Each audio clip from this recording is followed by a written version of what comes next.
Deep in a secret laboratory outside New York City, Dr. Sarah Chen stared at the strange blue glow coming from her plasma containment device.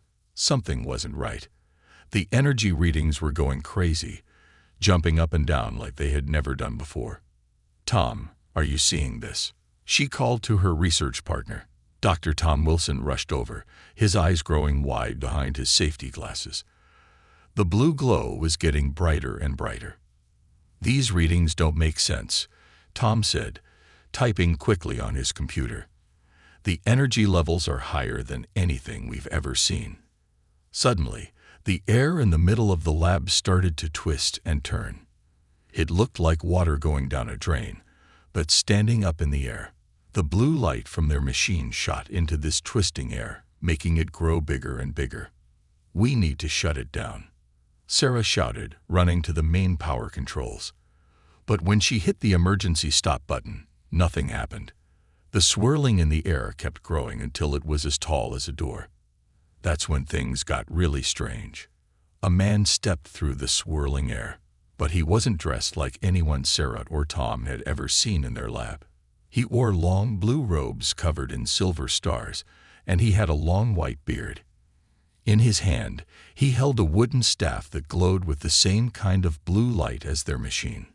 "Dark mages," the strange man shouted, pointing his staff at them. "How dare you try to break through the barriers between worlds?" Before Sarah could explain that they were scientists, not mages, a ball of fire shot from the man's staff. Tom jumped behind a desk just in time, and the fireball hit their coffee machine, turning it into melted metal. "Wait!" Sarah held up her hands. "We're not mages, we're scientists. This is a laboratory." The wizard, because that's clearly what he was, looked confused. He lowered his staff a little and looked around at all the computers and machines. "What strange devices are these?" he asked. "And what do you mean, scientists?" Just then, more people came through the portal. These were soldiers wearing armor that looked like it came from a fantasy movie. They had swords and shields, but stopped in amazement when they saw all the lab equipment. "Sir Wizard Aldrich," one of the soldiers said, "what kind of magic is this?" "It's not magic," Tom said, slowly standing up from behind the desk. "It's technology. Science. We use it to study plasma and energy." The wizard, Aldrich, walked over to their plasma containment device, his long robes sweeping across the floor. "You create such power without magic." Sarah nodded. "Yes. We were running an experiment when something went wrong. We didn't mean to create this portal." More alarms started beeping. The portal was growing even larger, and now both blue light and what looked like golden sparkles were coming from it. "The barrier between our worlds is breaking down," Aldrich said, his voice serious. "If we don't stop it, both our worlds could be in danger." Sarah looked at her computer readings and knew he was right. The energy levels were becoming dangerous. "We need to work together," she said. "Our science and your magic. Maybe together we can fix this." Aldrich stroked his beard, thinking. Finally, he nodded.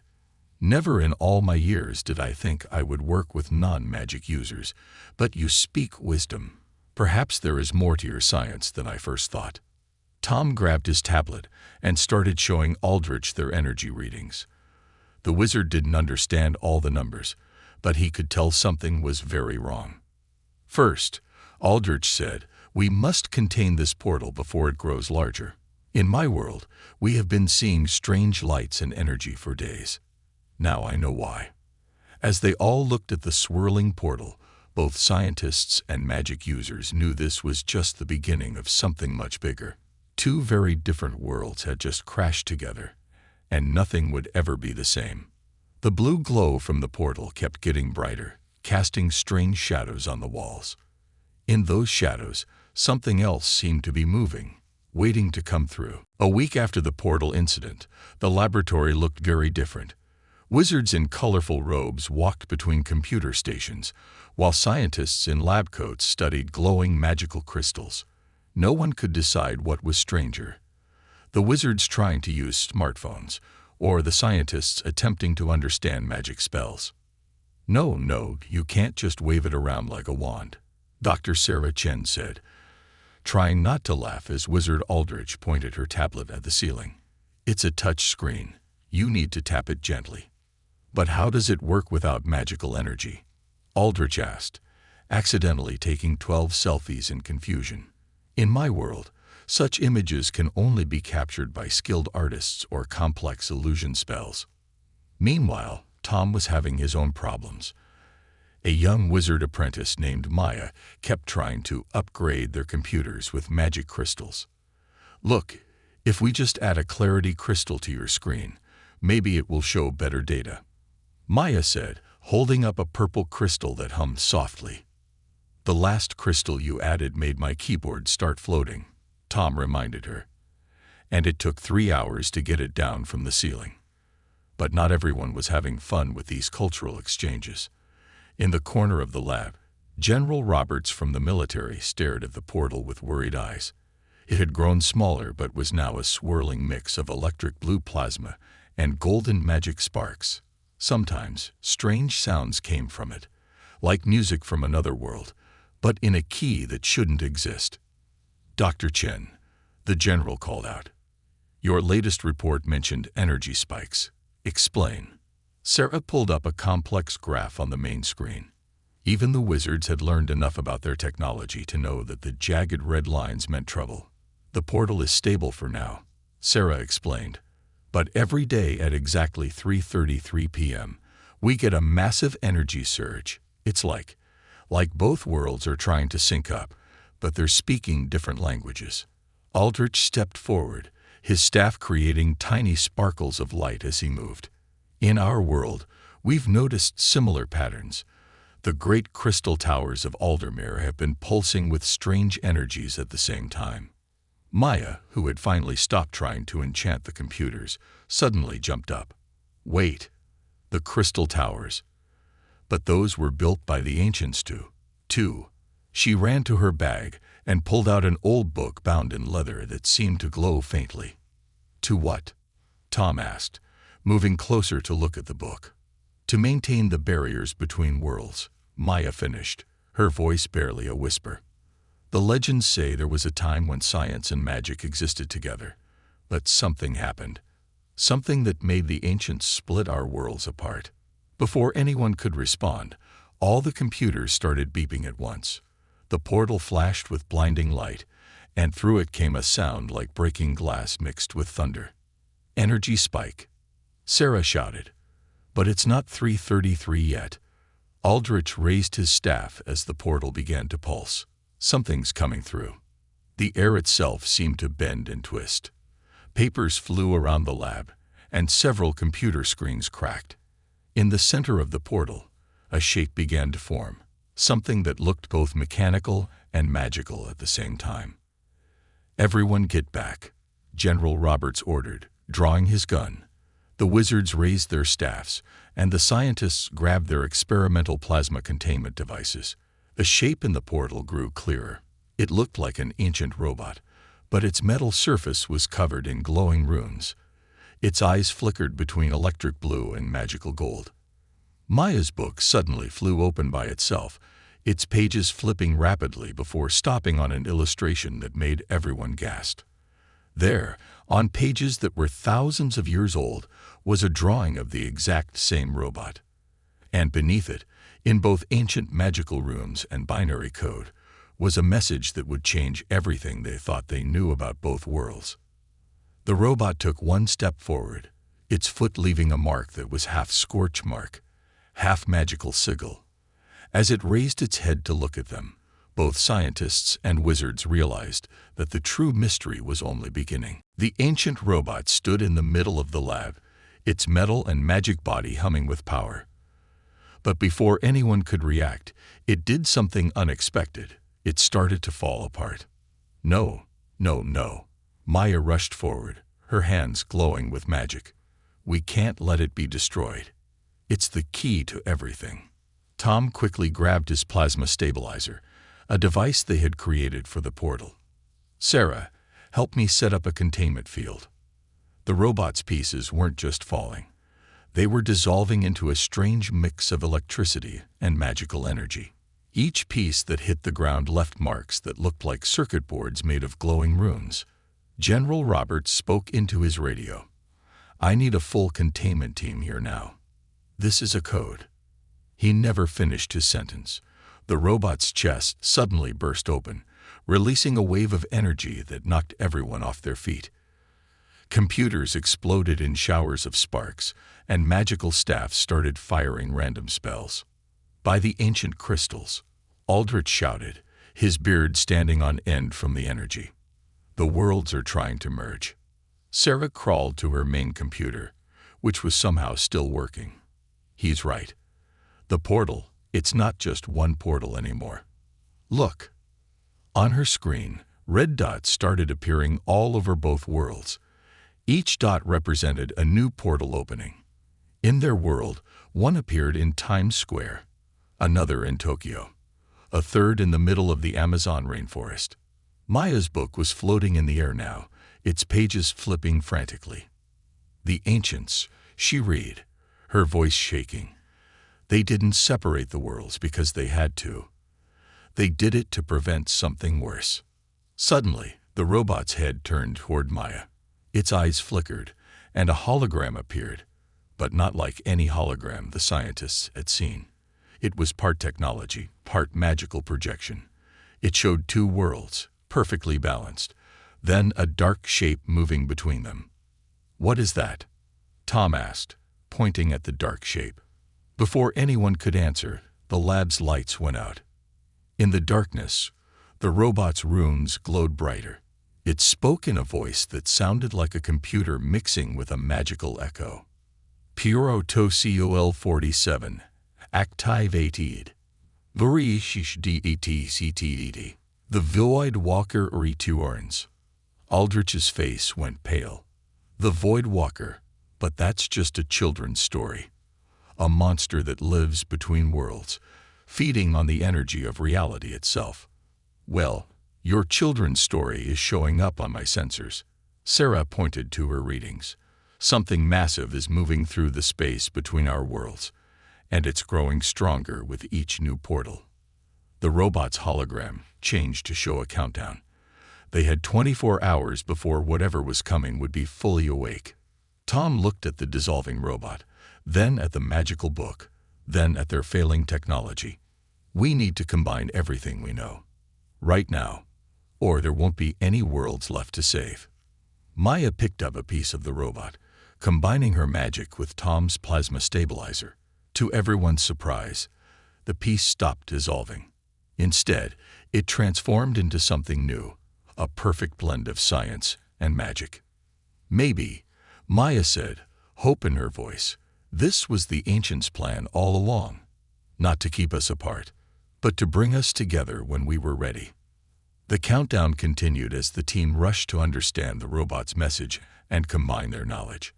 Outside, more portals were opening, and in the space between worlds, something ancient and hungry was waking up, ready to devour everything in both realities. They had one day to figure it out, one day to save two worlds, and the clock was ticking. The next 3 hours were chaos. In New York, dragons circled the Empire State Building.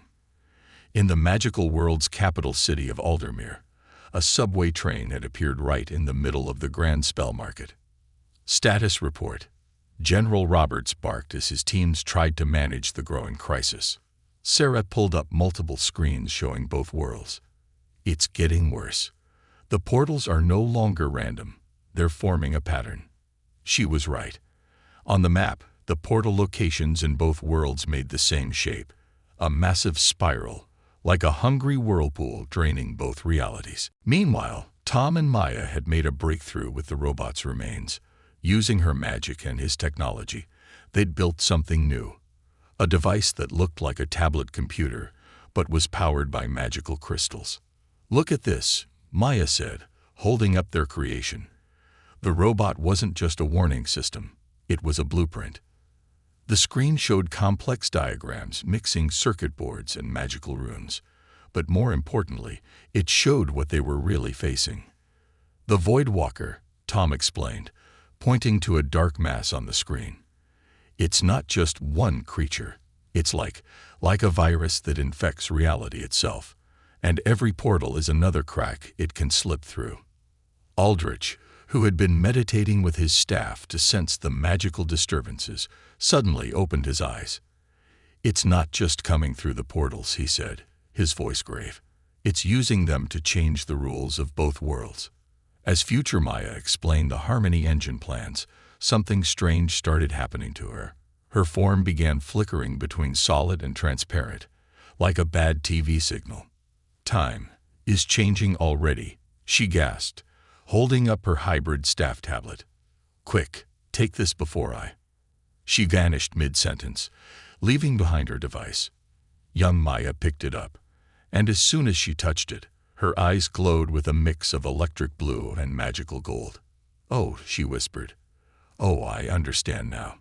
The device projected a new hologram, but this time it showed something incredible, mathematical equations floating next to magical spells. As they watched, the two began to merge. "Look at this." Tom rushed to his computer. The basic equation for plasma containment. It's exactly the same as the ancient spell for binding magical energy. Sarah grabbed a piece of chalk and started writing on a clear wall. On one side, she wrote scientific formulas. On the other side, Aldrich wrote magical runes.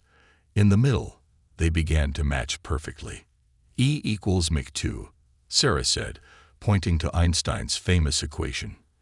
Energy equals matter times light speed squared. The ancient transmutation principle, Aldrich finished, pointing to a glowing rune. To change matter, multiply its essence by the square of solar power. They're the same thing, Maya said, her eyes still glowing. Science didn't replace magic. Magic didn't come before science. They're two ways of seeing the same truth. Suddenly, all the screens in the lab changed. The robot's pieces reformed again, but this time they showed a memory, a recording from the ancient past. They saw a civilization that used both science and magic together. Flying cars powered by enchanted engines. Healing machines that used both medicine and spells. But then something went wrong. The schism, Aldrich read from Maya's floating book. Some wanted to focus only on science, others only on magic. Their fighting created the first Void Walker. The memory showed a terrible battle. Scientists with advanced weapons fought wizards with powerful spells. Their conflict ripped reality itself, creating a creature of pure nothingness, the Void Walker. To save both worlds, Maya read, her voice mixing with the memory of her future self. The ancients split reality in two. One world would develop science. One world would keep magic. Until both sides learned to work together again. But there was more. As the hologram continued, they saw something that made everyone gasp. In the background of the ancient memory, barely visible, were familiar faces. That's us, Tom said in shock. Different clothes, different times, but those are our faces. We're not just similar to our counterparts in each world, Sarah realized. We're the same people, split across realities. That's why we work so well together. We're literally completing ourselves. The robot suddenly projected a new message. Reintegration protocols activated. Soul fusion required for Harmony engine activation. Soul fusion. Maya's glow faded as she looked worried. You mean? To save both worlds, Aldrich said gravely, we must become whole again. Science and magic, past and future, all versions of ourselves, must become one. Outside, the spiral of portals had almost finished forming. The Void Walker's influence had grown so strong that in some places, reality looked like a broken mirror. They had discovered the truth about their worlds, about themselves. But now came the hardest part. Were they ready to give up their separate identities to become something new? Something that was both science and magic, both past and future. In the distance, a sound like reality itself screaming echoed across both worlds. Time was running out. Well, Maya said, picking up her book with one hand and a plasma scanner with the other. I guess we're about to find out what we're really made of. Just as the team started preparing for soul fusion, the lab's emergency doors slammed shut. Red warning lights flashed everywhere. Security breach, Sarah shouted, running to her computer. But before she could reach it, a new portal opened, this one crackling with angry red energy. Through it stepped two figures. One was Dr. James Klein, the head of their research facility. The other was High Wizard Morgoth, Aldrich's former teacher. Both were smiling, but not in a friendly way. Soul fusion. Really? Dr. Klein laughed. You're going to give up the greatest opportunity in history just to save a bunch of peasants. High Wizard Morgoth raised his staff, which glowed with sickly green light. Think about it. With the barriers breaking down, we can take the best of both worlds. Rule them both. You knew, Aldrich said, his voice filled with hurt. You knew about this all along. Of course we knew. Dr. Klein pulled out a device that looked like the robot's parts, but twisted and wrong. We've been working together for years, finding ways to break the barriers on purpose. Maya's book suddenly flew open by itself, pages turning rapidly. The Void Walker, she read, her eyes wide. It's not just coming by itself. They've been calling it. Tom looked at his computer readings and gasped. The spiral of portals, it's not random. They've been using our research and their magic to create a pattern that will let them control the Void Walker. High Wizard Morgoth raised his hands, and all the magical artifacts in the lab flew to him. Dr. Klein pressed a button, and every computer started downloading their data. Why? Sarah demanded. You'll destroy both worlds. Wrong. Dr. Klein's eyes gleamed with madness. We'll remake them. One perfect world, with us as its masters. The Void Walker isn't just destruction. It's pure change. We can use it to rewrite reality itself. Suddenly, Maya's hybrid staff tablet started glowing. A message appeared. Emergency protocol activated. Temporal shield engaged. Time stopped. Everyone froze except for the good guys. The message continued. Ancients PUREDICTEDBTRA POSSIBILITY Contingency Whiteland available. A new hologram appeared, showing a different way to build the Harmony engine. Instead of one big machine, it showed many smaller ones, all working together. Look, Maya pointed excitedly. We don't need their help. Every portal they opened, we can use them. Turn their weapon against them. Sarah quickly understood. If we can't build one big Harmony engine, we'll build hundreds of small ones. Tom finished. Use their spiral pattern to create a network. But there was a catch. The new message made it clear. Warning. Distributed Harmony engine requires distributed soul fusion. All participants must sacrifice individual power for collective harmony. Aldrich looked at his staff, then at the frozen form of his former teacher.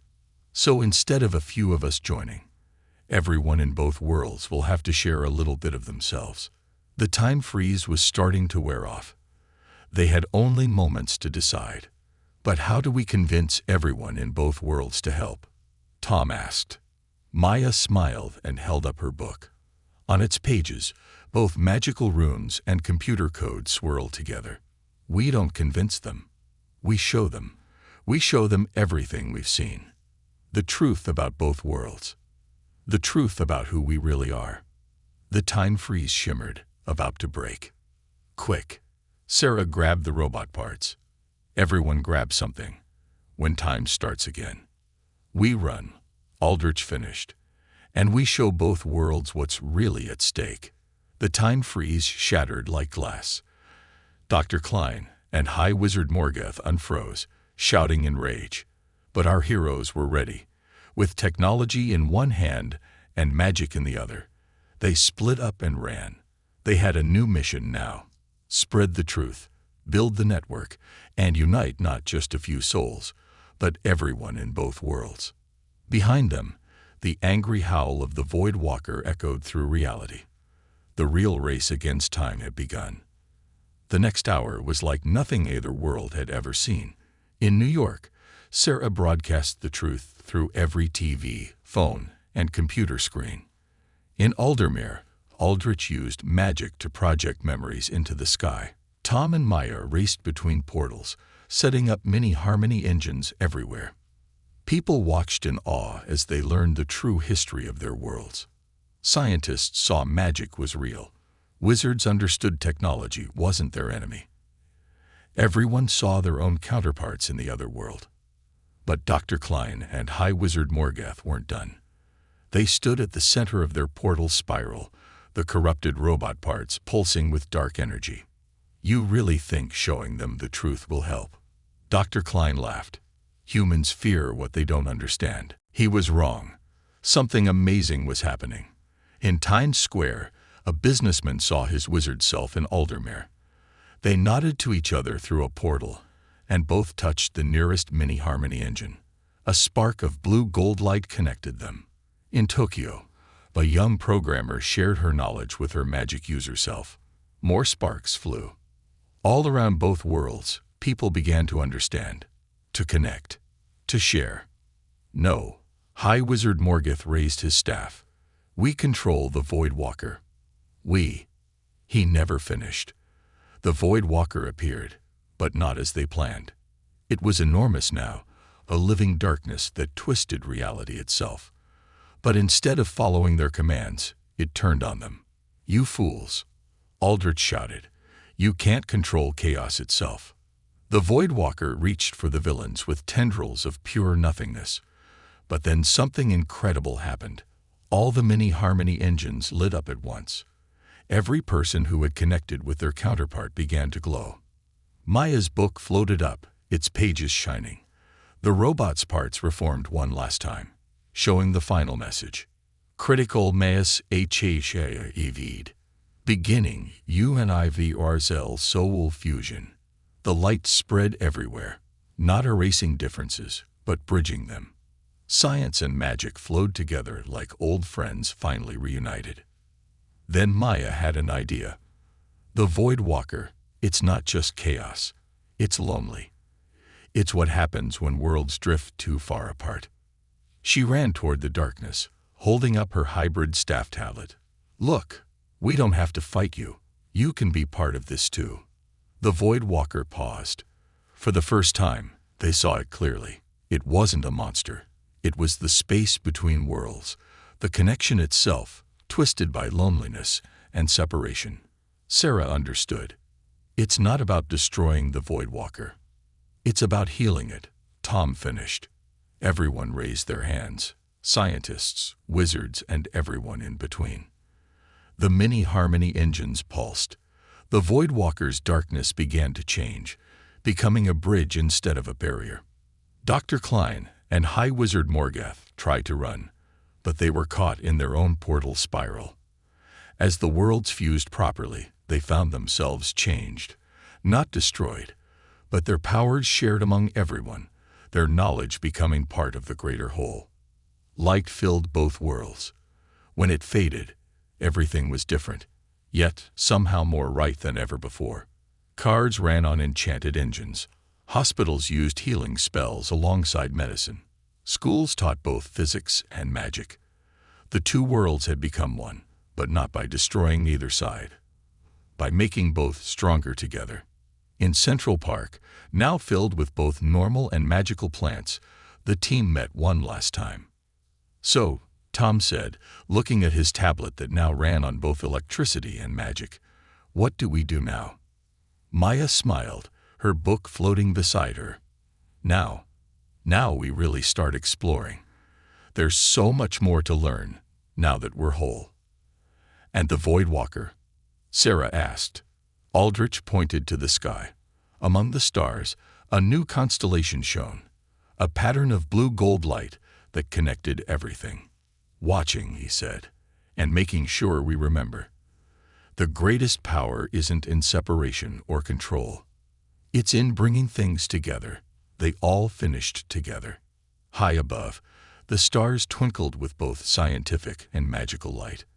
And somewhere in the vast universe, other worlds waited to be discovered, ready to learn the lesson of harmony that humanity had finally understood.